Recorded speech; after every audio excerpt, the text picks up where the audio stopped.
For more, we're going to bring in our political panel for their analysis here. Today, we're joined by Sarah Chamberlain, Republican Main Street Partnership President, and Matt Bennett, Executive Vice President at Third Way and a Democratic strategist.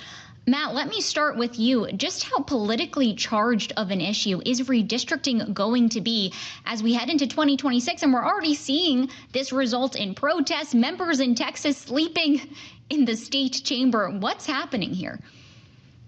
It's going to be an enormously politically charged issue. It already is. And let's be clear about why this is happening. There's only one reason, and that is because the Trump White House was worried about losing control of the House.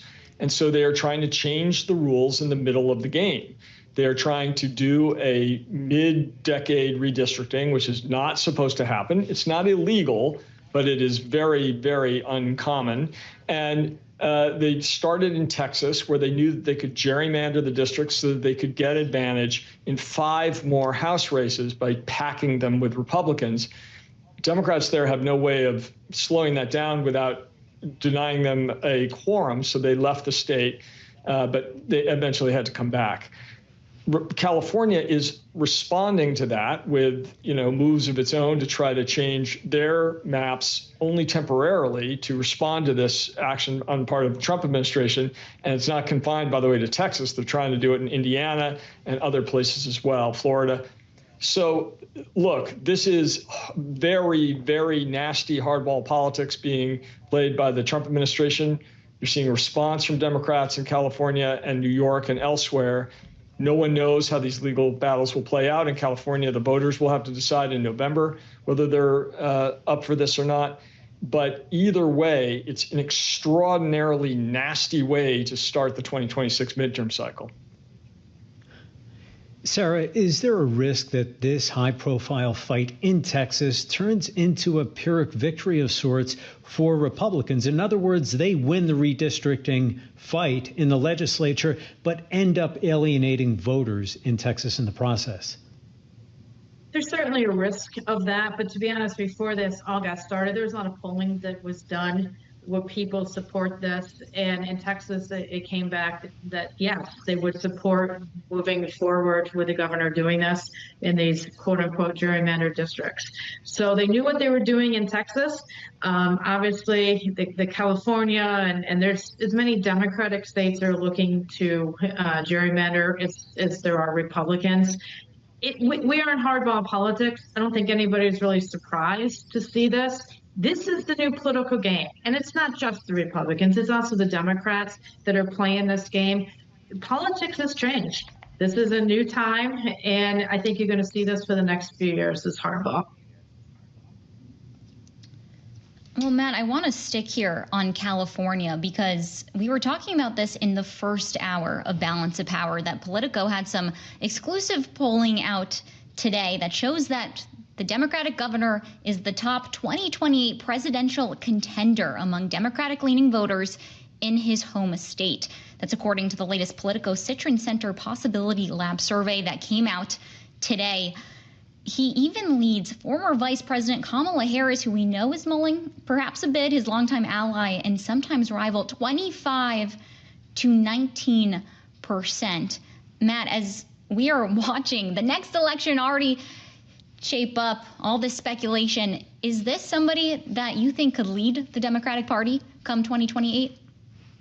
I don't know. And I think if you talk to anybody in either party who tells you with confidence who would be their strongest standard bearer going into 2028, view that with great skepticism, because what we've seen over and over in presidential politics is that even people who are really, really good as governors, really effective political leaders running for statewide office, often are very, very bad as presidential candidates. And conversely, the people you didn't really expect to emerge, and I think Trump certainly was one. Nobody expected him to do what he did in 2016. Bill Clinton is another, came out of that kind of nowhere to dominate their parties. And so it's way too early to know whether Newsom or another governor or someone else is going to be the strongest candidate in our race. And it's too early to know who's going to lead the Republicans after Trump. This is good for Gavin Newsom, the work that he's doing right now. in this moment, but we are a really long way away from choosing a nominee, and this will be basically ancient history by the time we get there. Sarah, the Republican Party and Donald Trump in particular are trying to keep public safety and crime issues at the forefront. We've seen that over the past week and a half with the president ordering National Guard troops to the District of Columbia and other Republican governors following suit, sending elements of their own National Guard forces to help support that effort. How effective will that be for Republicans in terms of keeping the crime and public safety issue in front of voters as we head into 2026? So obviously crime is a massive issue, and I am sitting in DC right now, and I will tell you, as a woman, as a person who knows people who've been attacked, who've been carjacked, who've been attacked in elevators, I welcome, I know it's a little controversial, but I welcome what President Trump is doing here in the district. We should be able to live in DC and feel safe. And many people don't in all parts of DC. I know there's a lot of talking, they're only in the Georgetown and DuPont circle and parts, but they are all over DC. And everybody I know who lives here feels better, is very happy to have them here, and feels much more secure. This is an important issue going into the next election. Americans want to feel safe wherever they live. And I think that this is going to play very well for the Republicans moving forward.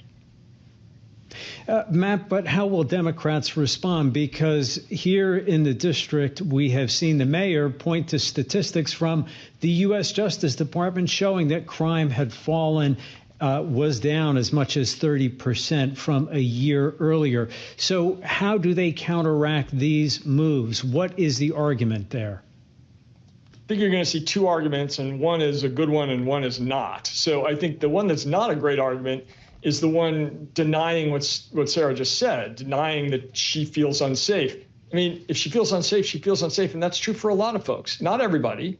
There's a lot of people who feel more unsafe with all sorts of militarized people driving around in D.C. than they did before.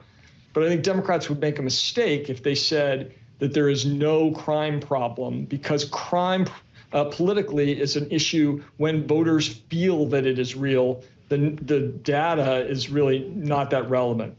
On the other hand, there are very good arguments to make about how Trump and the Republicans have mishandled the crime issue very badly. So, for example, they have literally defunded the police of the District of Columbia by essentially stealing $1.1 billion from the district's budget. They just took it away for no reason. That pays for cops. And as the mayor's made clear, we need 500 more members of the Metropolitan Police here. The other things that Trump has done, I mean, he pardoned hundreds of people who viciously attacked and beat law enforcement officers, tried to burst into the Capitol and either murder or harm members of Congress and overturn an election. He pardoned those people, and now he is coddling a woman very credibly accused of horrible sex crimes. So he's the guy, I think, that has the real crime issue. And if Democrats can focus on attacking there instead of denying what people feel, they'll be in better shape. All right, our political panel today, Sarah Chamberlain and Matt Bennett, we thank you so much for joining us on both hours of Balance of Power.